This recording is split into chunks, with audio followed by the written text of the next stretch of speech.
These chapters are not important. तो ये line बहुत ज़्यादा फ्रिक्वेंट हो जाएगी जब आपका पेपर पास आता जाएगा, और लगभग 95 से 99% बच्चों के साथ ये चीज़ होती है। वो कोई ना कोई चैप्टर छोड़ के जाते हैं या फिर हार्डली उस चैप्टर को देख के जाते हैं। तो देखो, ऐसा कई सारे रीजंस की वजह से होता है। मैं जनरल रीजंस की बात नहीं करूँगा कि आपने इग्नोरेंस दिखाई या आपने आलस दिखाया, पर मैं इस चीज़ में पहले इस चीज़ को ज़रूर पॉइंट आउट करूँगा कि ये कितना ज़्यादा डिस्ट्रक्टिव हो सकता है आपके लिए, और इस चीज़ को प्रिवेंट करना कितना ज़्यादा आसान है। जिस तरह मैंने अपनी वीडियो में बताया था कि how easy JEE Mains is, उस तरह से ये चीज़ है कि एक बहुत ज़्यादा आसान चीज़ है एक चैप्टर को ना छोड़ना। पर हमारे दिमाग में कुछ एल्गोरिदम्स बन जाती हैं, जिसमें से कि कुछ होती है कि मेरा सिलेबस नहीं बचा है, और दूसरी सम चैप्टर्स आर टफ। जैसे कुछ एग्जांपल ले लेता हूँ मैं, पीएनसी या फिर प्रोबेबिलिटी, या फिर फिजिक्स में हम बात करें रोटेशन या फिर वेव ऑप्टिक्स। जनरली जो लोगों को लगता है, हो सकता है आपके लिए कोई और ज़्यादा पर्टिकुलरली टफ हो। तो सबसे पहले हम इन दो स्टेटमेंट्स के बारे में बात करते हैं जो कि बच्चे के दिमाग में सबसे पहले आती है। तो पहली वाली के बारे में बोलता हूँ, lots of syllabus is left. देखो यार, बिल्कुल सही बात है। हमने काफ़ी सारी गलतियाँ करी अपनी जेई प्रिपरेशन के टाइम पे, पर अब हमारा काफ़ी सारा सिलेबस बचा है, तो हमें प्रायोरिटाइजेशन तो करना पड़ेगा कि क्या चीज़ मैं पहले करूँ। पर इससे हम एक कंक्लूजन निकाल देते हैं कि these chapters are not important, जो कि डिस्ट्रक्टिव साबित होता है। दूसरी स्टेटमेंट की अगर मैं बात करूं, सम चैप्टर्स आर टफ। बिल्कुल सही बात है, कुछ चैप्टर कंपैरेटिवली थोड़े ज़्यादा टफ होते हैं। अगर किसी बंदे ने पीएनसी प्रोबेबिलिटी नहीं पढ़ी हुई है और वो आखिरी के दिनों में इंतजार कर रहा है पढ़ने का, तो वो अपना काफ़ी ज़्यादा लॉस करवा लेगा। दिक्कत ये है कि वो एंड में सोचेगा कि मुझे पढ़ना ही नहीं है। अब तुम लोग सोच रहे होगे कि मैं ऐसा क्यों बोल रहा हूँ, क्योंकि प्रैक्टिकली पूरा पीएनसी प्रोबेबिलिटी आखिरी के 5-6 दिनों में पढ़ना संभव नहीं है। अगर तुमने पढ़ भी लिया तो तुम काफ़ी सारी चीज़ें छोड़ दोगे जिनमें कि तुम स्कोर कर सकते थे।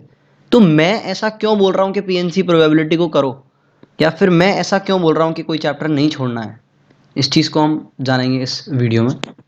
तो बड़ी एक इंपॉर्टेंट चीज़ बताता हूँ मैं इसमें आपको, कि काफ़ी सारी चीज़ें ऐसी होती हैं कि जिनके हमको फ़ायदे एक डायरेक्ट फ़ायदे नहीं दिखते। फ़ायदे थोड़े टाइम में होते हैं। जैसे मैं बोलूँ, सिंपली मॉर्निंग वॉक करने के फ़ायदे। हम सबको पता है ये चीज़ फ़ायदेमंद है, पर हमको इसका कोई डायरेक्ट फ़ायदा नहीं मिलता कि मैंने आज मॉर्निंग वॉक करी और आज मुझे कोई बहुत ही हाईलाइटेड फ़ायदा दिख गया जिससे मेरा बहुत फ़ायदा हो गया, या बोलूँ मुझे कम्फर्ट मिल गया। तो सेम चीज़ इसके साथ होती है।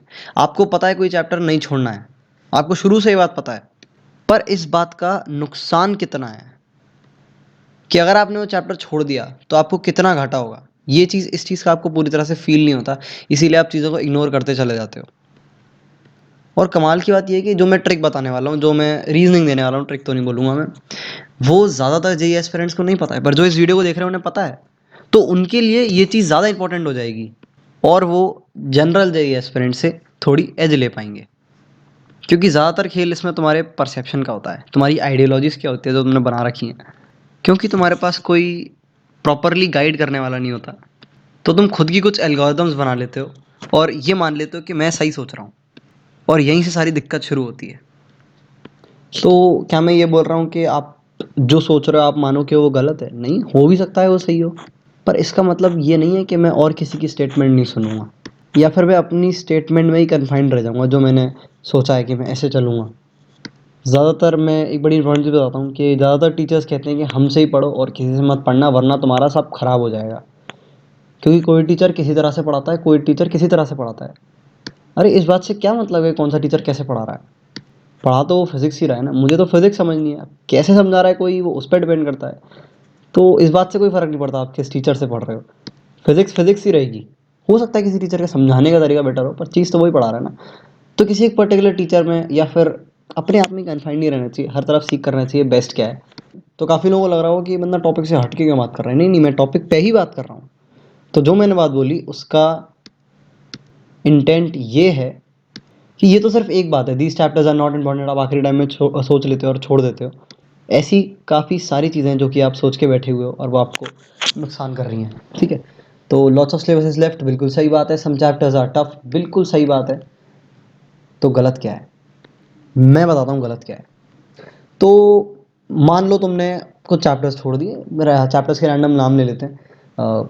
मैथ्स में बोल लेता हूँ पीएनसी, प्रोबेबिलिटी, ठीक है, और कोई ठीक ठाक सा चैप्टर। और इंटीग्रेशन भी तुम ढंग से करके नहीं गए, थोड़ा थोड़ा करके गए। तो बाकी सारा सिलेबस तो भाई ने अपना ठीक ठाक कर लिया, उसे लग रहा है कि उसके मेंस के नंबर आ जाएंगे। और पीएनसी प्रोबेबिलिटी इंटीग्रेशन वो ना रिवाइज करके गया ना याद करके गया, क्योंकि उसे लगता था कि यार ये तो करने में मुझे टाइम लग जाएगा। ठीक है, बिल्कुल सही बात है भाई की। तो भाई बैठा पेपर में, ये उसका जेईई मेंस का पेपर आया। पेपर में वो सवाल बना रहा था, कुछ सवाल से गलत हो रहे थे, काफ़ी डरा हुआ था। फिर बीच में आया एक सवाल पीएनसी का।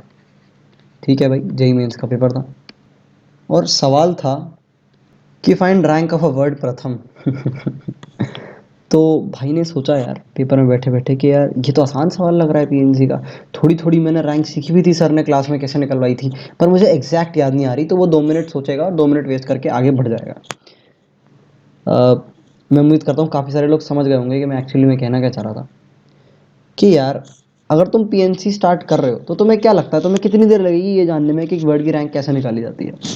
मैं मानता हूँ कि पूरा पीएनसी चैप्टर अगर आप करोगे तो काफ़ी टाइम लग जाएगा उसको पूरी तरह से ग्रास्प लेने में, पर रैंक ऑफ अ वर्ड निकालने में कितनी कम देर लगेगी। अगर आप छोटी सी जो आसान चीज़ें हैं उनको मास्टर कर लो, जिसको भी करने में मुझे लगता है अगर आपने चैप्टर पढ़ा हुआ है थोड़ा बहुत पहले क्लास में, तो आपको ज़्यादा से ज़्यादा 3 या 4 घंटे लगेंगे पूरा पीएनसी करने में, बेसिक्स।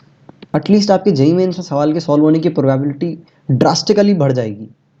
तो ज़्यादातर लोग इस मिसकंसेप्शन में रहते हैं कि मुझे तो पूरा चैप्टर पढ़ना है। नहीं भाई, पूरा चैप्टर हो सकता है तुझे एडवांस के लिए पढ़ना पड़े, वो भी नहीं हर बार। तो ये सोच के कि मुझे पूरा चैप्टर पढ़ना पड़ेगा और पूरा चैप्टर पढ़ने में तो भाई लगेंगे 20 घंटे, जो कि मेरे पास है नहीं एक चैप्टर को देने के लिए। नहीं, पूरा नहीं पढ़ना तुझे, अगर तेरे पास टाइम कम है तो सिर्फ उतना पार्ट तो पढ़ लो एटलीस्ट जो बेसिक है। ठीक है, तो चैप्टर पूरी तरह से कोई नहीं छोड़ना होता है, हर चैप्टर का आपको बेसिक पढ़ के जाना है। एटलीस्ट आसान सवाल तो गलत ना हो, टफ सवाल गलत हो जाए तो बात सही है, बट आसान सवाल गलत नहीं होना चाहिए। और वैसे मेरे हिसाब से जेईई मेंस के पेपर में बहुत ज़्यादा टाइम है, एडवांस के पेपर में भी काफ़ी टाइम है अभी। नो वन नोज़ कि लॉकडाउन कब तक एक्सटेंड होगा। तो मैं अच्छी अपॉर्चुनिटी वर्ड यूज़ नहीं करूँगा क्योंकि ये काफ़ी ज़्यादा हॉरिबल क्राइसिस है, तो मैं इसे अपॉर्चुनिटी नहीं बोलूँगा। बट सिंपली अगर मैं एनालिटिक्स के बेसिस पे बात करूँ, बीइंग अनबायस्ड, तो आप अपनी रैंक को बढ़ा सकते हो अगर आप अभी से कंसर्न हो जाओ। अगर आप अपना इंटेंट, अपने सोचने का नज़रिया चीज़ों को लेकर सिर्फ इतना ही सही कर लो तो आप एटलीस्ट एक राइट डायरेक्शन पिक कर लोगे और आप काम कर दोगे। ध्यान रखना, यहाँ सिर्फ हार्डवर्क से कुछ नहीं होगा, हार्डवर्क एक गधा भी कर लेता है। तो यहाँ पे थोड़ी अकल भी लगानी होगी कि हम कहाँ गलत है और कहाँ सही है। तो पूरी तरह से चैप्टर अगर आप सोच रहे हो छोड़ने की कोई, तो इस थॉट को अपने मन से निकाल दो। अगर ऐसा हो जाता है एंड में इमरजेंसी के टाइम पे, तो आपको एटलीस्ट उस चैप्टर का बेसिक पार्ट तो खत्म करके जाना है, जिसको भी करने में ज़्यादा से ज़्यादा 3 घंटे या 4 घंटे लगते हैं अगर चैप्टर बहुत ज़्यादा भी टफ है। इंट्रो लेना है, स्टार्टिंग के सवाल लगाने हैं, खेल खत्म। और वैसे मैं बोलूँगा ऐसी नौबत आनी नहीं चाहिए। तो दैट्स ऑल फॉर नाउ। और हम जनरली जो कोचिंग के टेस्ट देते हैं उसमें भी आप ये चीज़ अप्लाई करना। काफ़ी सारे लोग छोड़ देते हैं टेस्ट से एक दिन पहले चैप्टर को कि यार ये तो इंपॉर्टेंट नहीं है। हर टेस्ट को, इनफैक्ट मैं बोलूँ हर सवाल को आपको इस तरह से ट्रीट करना चाहिए कि आप पेपर में बैठे हुए हो, तब आपका जो लेवल होगा वो as compare to other invincible हो जाएगा और आप काफ़ी आगे की चीज़ें सोच पाओगे। So that's all for now. तो ये जो स्टेटमेंट थी, these chapters are not important, I do agree with the statement. कभी कभार ऐसा होता है कि नौबत आ जाए कि हम पूरी तरह से हर चैप्टर को ना पढ़ पाएँ, और मेरे हिसाब से जेईई मेंस में करना भी नहीं चाहिए ये, क्योंकि काफ़ी सारा पार्ट जो है ज़्यादा इंपॉर्टेंट नहीं होता है। अगर आपके पास टाइम नहीं है तो आप बड़े कम टाइम में स्मार्टली एक्ट करके बहुत ज़्यादा स्कोर जो है गेन कर सकते हो। बट ये है कि आपको स्मार्टली एक्ट करो, स्मार्टली इनफ, और आई से स्मार्ट इनफ, जो भी है। तो ये लाइन भी बिल्कुल सही है, ये लाइन भी बिल्कुल सही है। और डिस्ट्रक्टिव तो है ही।